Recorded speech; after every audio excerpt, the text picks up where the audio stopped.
Our whole lives we've been told that saturated fat causes heart disease. Watch the butter, watch the fatty meats, watch the cream, watch the lard. But there's an alternative view that all of this story is wrong and saturated fat is actually harmless and was unfairly demonized. And sometimes studies are shared on social media that seem to back up this notion. So what is going on? Were we lied to our whole lives? Are we being lied to now? Or are we just missing something? Just recently, we went through this cycle all over again. New study came out, shared widely on social media, and it seems to suggest at first glance that saturated fat is fine. So let's take a quick look to try to understand what that study did, and more broadly, we're going to try to give you a grasp of this question so that into the future, when this question comes up again and again, when this cycle repeats itself, you're going to be able to understand it and see through it. So this study that recently came out is what we call a systematic review and meta-analysis. Okay, what does that mumbo jumbo mean? It basically means scientists take all the studies on a given question and they compile everything, they put everything together and sort of calculate the average. So you have a sense of the general direction of effect. And the question they're interested in here is this question of saturated fat and heart disease. Does eating more or less saturated fat raise or lower risk of heart disease, cardiovascular disease? And specifically, they're looking at randomized trials. So taking a group of people, splitting them randomly, giving them different levels of saturated fat in their diet, and asking, does that influence their risk of heart disease? In a nutshell, what this analysis concludes is that there's no significant effect of saturated fat on the risk of dying of heart disease, of cardiovascular disease, or the risk of dying of any cause, of all-cause mortality, total risk of death. Similar for what's called coronary events. So that could be a heart attack or it could be other coronary problems. So here's an example of the data they show. This is a graph looking at coronary events. Each of those lines is a particular trial that they're compiling here. So you can see there's 9 trials in this analysis. And then the solid vertical line, that's really important. That's the reference line. To the left of that line is lower risk. To the right of that line is higher risk. And then those diamonds at the bottom, that's the conclusion. That's kind of the average of everything. So we can see the diamonds are clearly leaning to the left of the solid vertical line. This suggests a tendency towards lower risk of coronary events like heart attacks when saturated fat was reduced. But if we take a closer look, the tip of the diamonds is still touching the line. So it doesn't quite reach statistical significance. So we can't say that there's a reduction. There's a trend, there's a tendency, but no statistically significant reduction. So basically for every analysis they did in this recent study, this was essentially the conclusion: no significant effect, no statistically significant effect of saturated fat. Now, this is not the first meta-analysis to come out with this type of conclusion. In fact, every couple of years, a new one comes out with a similar conclusion, and it usually makes the headlines and everybody on social media talks about it. There's also a number of meta-analyses on the same question that find the opposite, that there is a reduction of cardiovascular events when saturated fat is lowered. Now, those meta-analyses almost never make the headlines, almost never get widely shared on social media.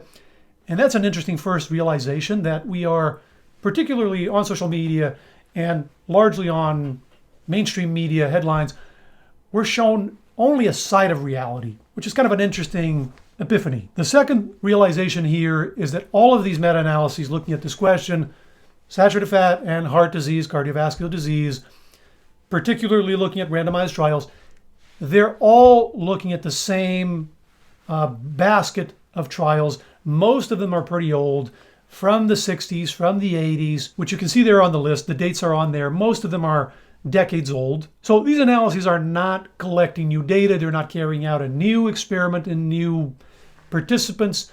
They're basically taking all of these existing trials and crunching the numbers in different ways and reporting the averages. So if all of these different meta-analyses are basically looking at the same group of trials, how can they arrive at all these different conclusions? Some find a benefit of reducing saturated fat. Some say it doesn't matter.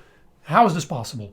Basically, the difference is which trials each analysis chooses to include or exclude. So if we look at this graph again, you see these numbers in bold here at the bottom. That's the total number of participants, adding up all the trials.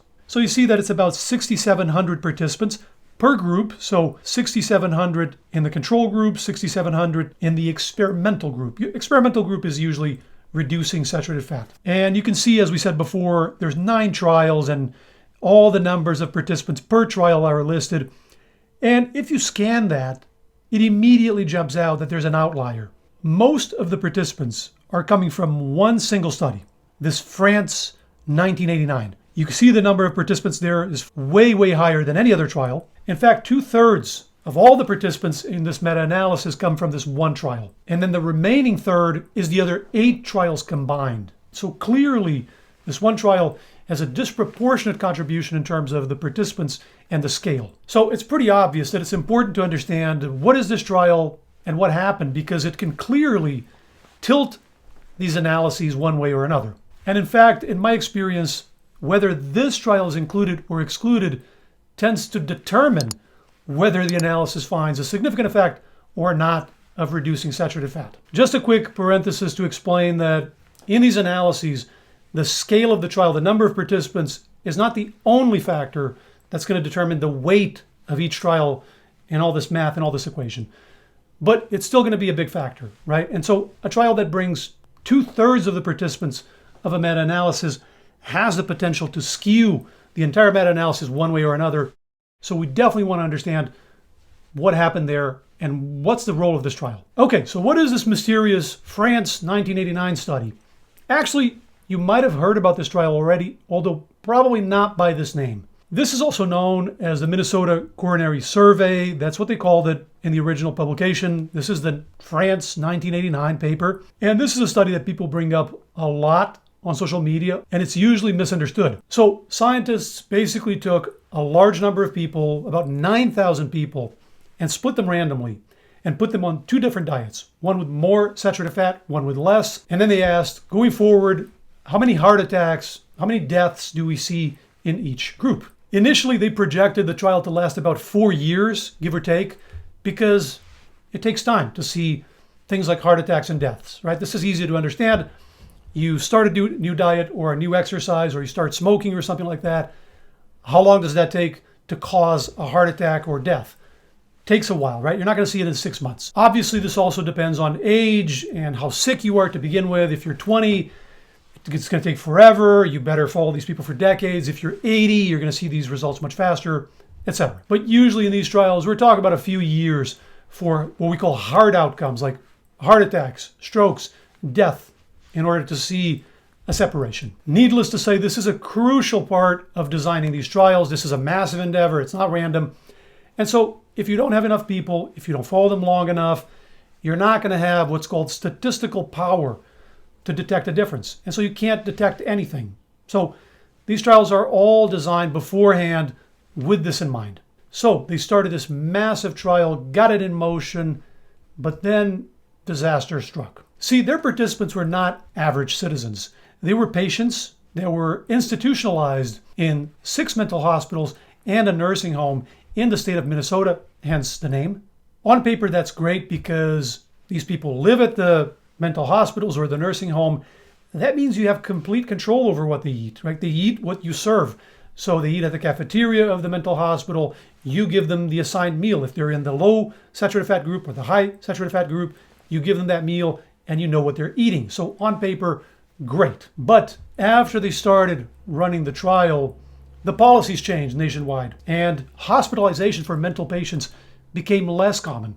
So a lot of these patients got discharged and went home and would now be followed as outpatients. So they lived at home, they ate whatever they ate at home, and they would come to the hospital to be observed, but they were no longer eating the trial diets. They were no longer in the trial effectively. So this trial lost 75% of their participants in the first year of follow-up alone.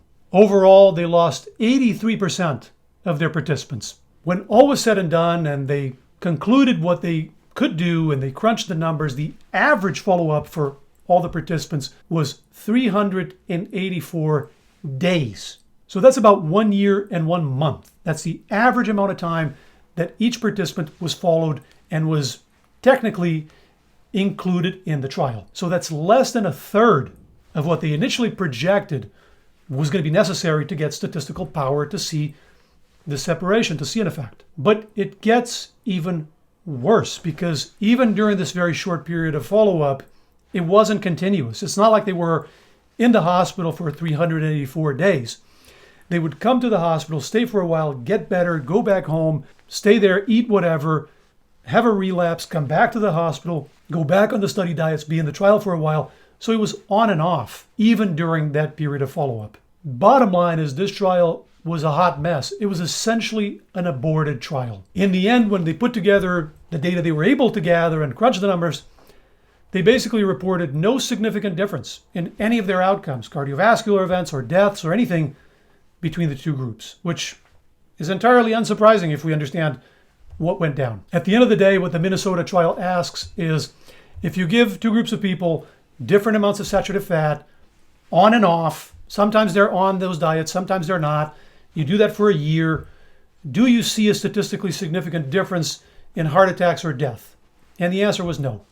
Not very surprising. So when you take a trial of this scale, 9,000 people, but they were followed for so short in average and on and off and all this stuff, and you throw this into an analysis, the tendency is to skew the entire analysis towards the null. So this is like having a group that smokes and a group that doesn't, but they only smoke for a year, and even during that year, it's on and off. Sometimes they smoke, sometimes they don't. The other guys also, sometimes it's non-smokers, sometimes it's who knows. And after 1 year of this, I don't see a significant difference in heart attacks or deaths. How informative is that? And it gets even worse, because in this Minnesota trial, we talked about age, right? How age determines how fast you're going to see an outcome. So if you're working with 80-year-olds, you're going to see heart attacks and deaths much faster. If you're starting with 20 or 30-year-olds, you better follow them for decades, otherwise you're not going to see diddly. Well, in Minnesota, the majority of the participants in Minnesota were in their 40s or younger. Over a third were under 40, so in their 30s or even younger. More than 20% were in their 20s. So this is a pretty young population, these mental health patients. So you expect to need a very long run time to see a difference in things like heart attacks or deaths.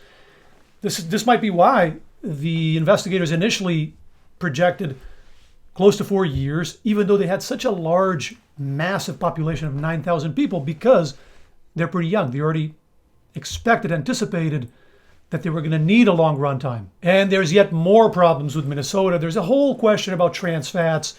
There's a very real possibility that these folks on the low saturated fat group were getting more trans fats, that the saturated fat was getting swapped with trans fats to some extent. So that would provide another explanation for why the risk isn't very different.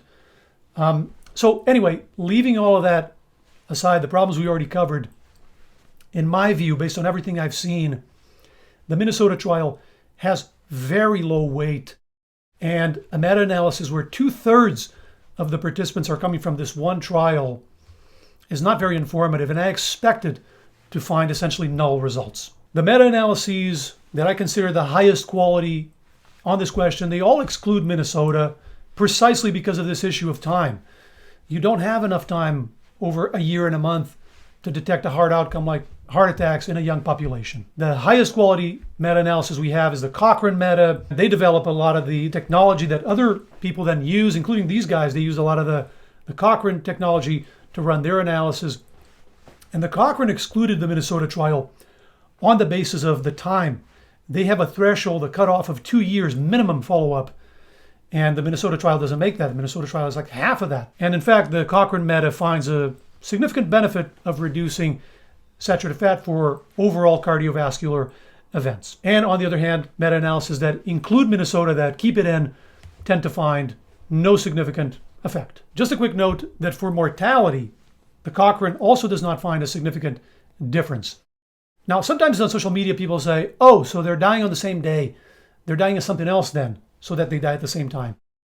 This is an overinterpretation of the data. When you don't see a significant difference in mortality, we can't assume that they're dying at the same time. It's very possible that, same thing we've been talking about, that you don't have the statistical power to detect mortality outcomes. Most of these trials don't have the scale, the size, or the length to detect death outcomes. And so I would say, I think the honest answer is to say we don't know for sure what the effect of saturated fat is on total mortality. And to make these claims, oh, so they're dying at the same time, oh, so it reduces mortality, I think it's overclaiming. Okay, here's a good question. Why do we exclude any trials at all? Why not just throw all the trials in and see where the data points, right? Why pick and choose? That makes sense in theory, but in practice, you have to define criteria, inclusion criteria and exclusion criteria to put together your meta-analysis. That's how it works. You have to decide what question you're asking. Is it heart attacks? Is it deaths? And if so, do you have a minimum amount of time, a minimum number of participants? Do you have certain nutrients that you're looking at? Otherwise, it's a mess. And in fact, every meta-analysis excludes trials. This one, the new one, excluded trials too. For example, they exclude this trial that was conducted in Finland that was also in mental hospitals. And there they find a reduction in cardiovascular deaths of about 50%. It was almost cut in half. And they excluded that trial from the analysis because of how it was randomized, the randomization procedure, and a couple of other things. And I agree with that. I think that's valid. I think it's probably a good idea to exclude that trial based on how the randomization was done. But what makes absolutely no sense is to exclude this trial based on randomization procedures, on almost a technicality, and then keep in the Minnesota trial that is 100 times more problematic. It's an aborted trial that didn't even conclude. It was truncated. Right? The follow-up was a third of what was originally projected because of changes in policies nationwide. So it's completely inconsistent. You might have a different take on all of this. Your takeaway might be different. But now you understand why some meta-analyses find one thing and others find another. It's not that somebody's lying. People are looking at different data sets. Another thing to point out real quick is dietary guidelines, and most of these institutions that tell people to go easy on the saturated fat and the butter and everything, they're not only looking at this body of evidence of these trials. These randomized trials in these meta-analyses, they have areas of uncertainty. There's shortcomings. And like we said, most of them are pretty old. So that's one body of evidence. Then we have observational bodies of evidence. And then we have genetic bodies of evidence. And in general, when you put everything together, we've covered this before, all these lines of evidence point in the same general direction of a large amount of saturated fat. Things like butter and fatty meats tend to raise lipids and raise cardiovascular risk of heart attacks and strokes and things like that, compared to foods like olive oil or avocado oil or nuts and seeds or fatty fish, right? So that's kind of the bird's eye view. That's why you'll see these recommendations worldwide. And that's also my take on it for what it's worth. You might have a different take, but now you understand why people say what they say. Personally, when I sit down to eat, when I make my dietary decisions, when I recommend to my loved ones what I think is a good idea to eat, I don't even think about saturated fat. That's the thing. I'm not even thinking about these nutrients in isolation. I'm thinking of health-promoting foods and health-promoting dietary patterns. I eat to keep all my major risk factors in the healthy range. Body weight, ApoB, blood pressure, all of these things, I want them dialed in. And I can achieve that best when I favor olive oils and avocados and nuts and seeds and some seafood. And I go easy on things like butter and lard and tallow. Your dietary preferences may be different. Your dietary choices may be different. That's entirely your right. But now you understand this a little bit better. And when this cycle comes around again, which it will, I guarantee in a year or two, and the headlines are coming and the influencers are blasting at you, you know what's going on and you can make up your own mind. Here's a lot more on butter and oils and the seed oils and the effect of all these foods on risk of dying. I'll see you in there. Take care.